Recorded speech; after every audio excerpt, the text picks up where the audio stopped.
And to join us and talk about that, we have Allan Mindell. He is from the National Realty Centers, joining us now on the Megacast. Allan, thank you for being with us.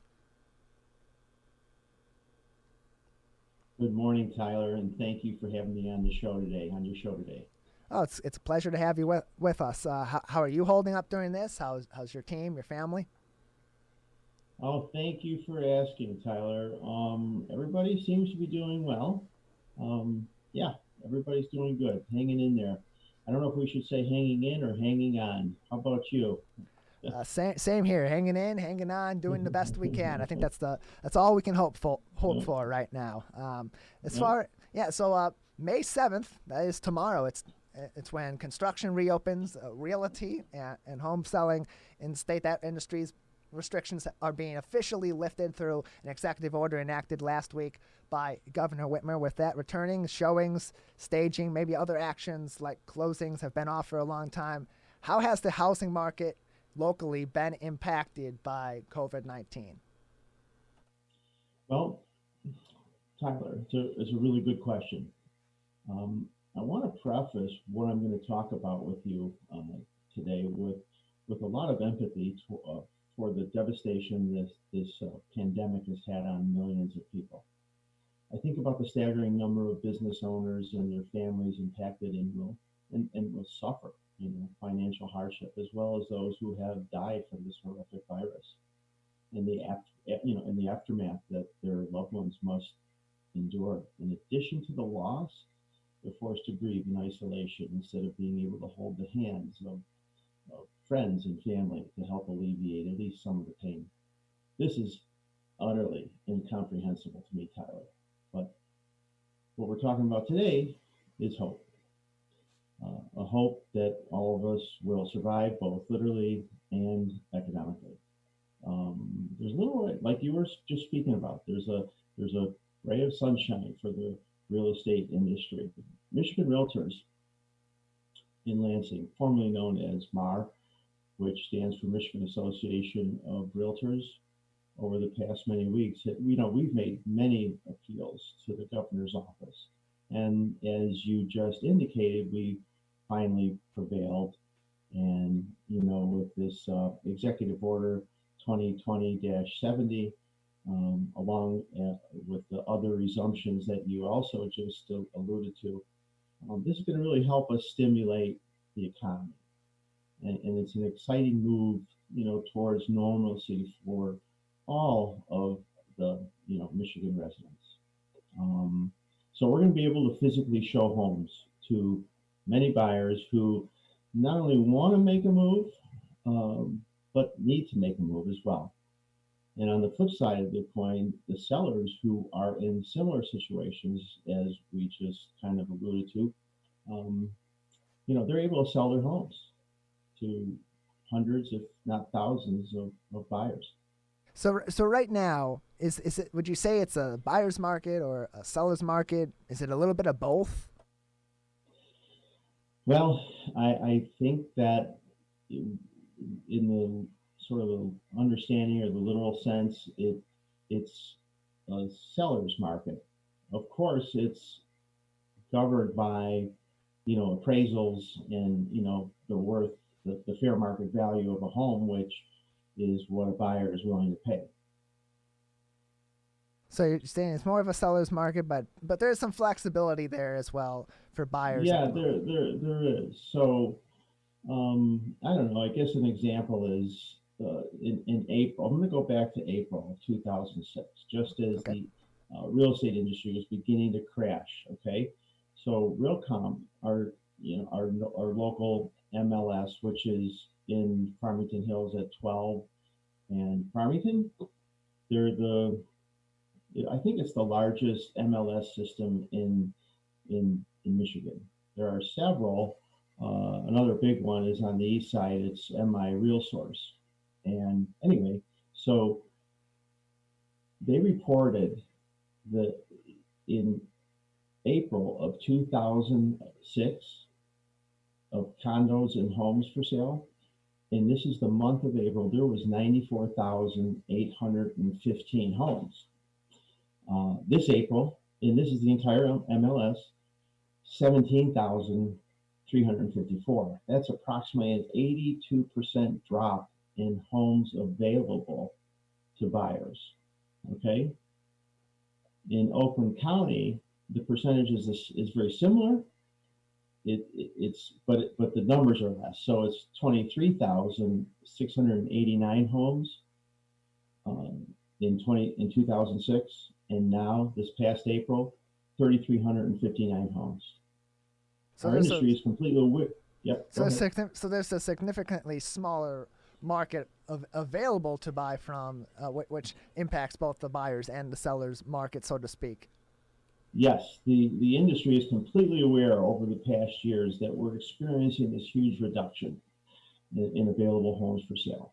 I don't know if the reduction is somehow a result, in some way of the impact that the crash had starting 12, 13 years ago.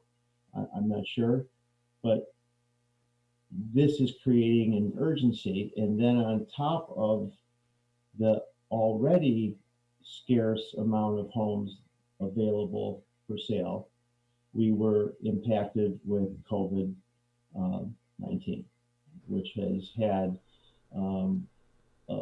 its own effect on what's happening in the market. And I have a good example. Okay. So because of the way things happen, we were only able, since about March 23rd, when the order went into effect, we were only able to show homes virtually. We weren't able to go out. So it's too soon to tell if how many homes that were shown virtually actually sold and will close. But I just listed a home on Monday. This is a personal experience of what we're kind of talking about. I just listed a home on Monday, and we have already numerous scheduled showings for Thursday, and we have an offer. Because it just came in yesterday afternoon late, I haven't even told the seller that we have an offer that's over asking. And to me, that's pretty incredible. They want to buy the home sight unseen. And of course, they're going to inspect the home and they'll see it then. But this is how urgent the urgency that people are feeling to buy homes and the scarcity. So with that being said, this current disaster from a realty standpoint, does it compare to the housing crash in any way? Is this a less severe situation, similarly severe situation? What are the differences that you've experienced as an expert in this, Allan Mindell from National Realty Centers? What are the similarities and maybe the differences between this current crisis and the housing market crash that we saw around 2008? What happened in 2008 is just it boggles my mind. I mean, at that time I had a lot of homes for sale, listed for sale, and they weren't selling. Nobody knew why. They just sat there. And when we list homes as real estate agents, we use market data that is available to us. So almost like an appraiser is going to use market data that's available, and assessors, we do the same thing. So we look at homes that have sold that are similar to the homes that we want to list, and we price them accordingly. And that's what I was doing at that time. And the homes wouldn't sell. They weren't selling. No one knew why. And then, of course, we all knew what happened after that. This is different. This is a different situation. I don't, we had a very strong economy going into this, and I don't think we have seen the full effect of what's going to happen. So, but I do know that what's happening now is people want to buy. And I think that the people who want to buy, the agent that put in this offer, he told me that they have lost a number of opportunities, and they don't want to miss his buyer does not want to miss this house. they've only seen the photographs, but she wants to buy it anyway. Well, that's good news. That's good to hear, Allan Mindell from National Realty Centers, that this industry that's been highly restricted of late because, of course, a lot of it is in-person showings and staging, and that's a lot of interaction, that there's been some perseverance through this, even though there's been restrictions, and that now, as those restrictions are lifted, that the industry can kind of have a little bit of a comeback from whatever step backs may have occurred due to stay-at-home orders and state of emergency and so on. But like everything else, the real estate industry, every other industry, life in general is changed. We're under this new normal. What do you imagine that new normal looking like for the real estate industry, for the act of buying or selling a home? How are things going to be changed? How is that going to impact the market, buyers, sellers, and so on? Well, can I share with you some of the things that me and the people that I'm working with, what our plans are? Sure. Okay, so what I plan on doing with like the sellers is obviously we want to not only help them prepare their homes for sale, be it like you had mentioned, staging and so on. We want to make sure that they understand the importance of demonstrating to their prospective buyers that their home has been, well maintained and is sanitized appropriately so that they can feel comfortable when they come in to see the home. And on the other side of the coin, we have the buyers, and the buyers that I'm working with, I'm already telling them that, I plan on arriving a half an hour before they do.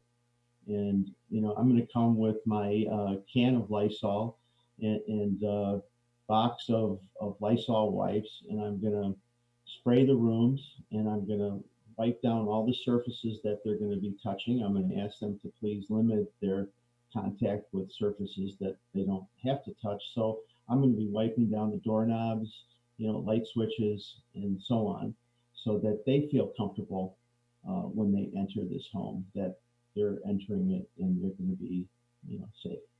And I will provide, if they don't have masks, I'll have brand new fresh masks in a box and gloves as well, so that they can have another layer of protection. And that's good to hear. Protections are going to be there. The safety measures are going to be there. And as industries reopen, they need to be able to comply with those measures, both to keep them legally safe and Yes. and to keep them permitted to be open, so they don't have those restrictions fall back, so that we don't fall back in our lifting of these restrictions and our reopening of the economy, and of course for the safety of the people showing the homes, selling the homes, and buying the homes. Allan Mindell from National Realty Centers, thank you for joining us on the Megacast. Before I let you You're go, welcome, anything else that you'd like to say? Well, I wish you and yours good month, and hope everything continues to move in the right direction. Thank you very much. Thank you for joining us.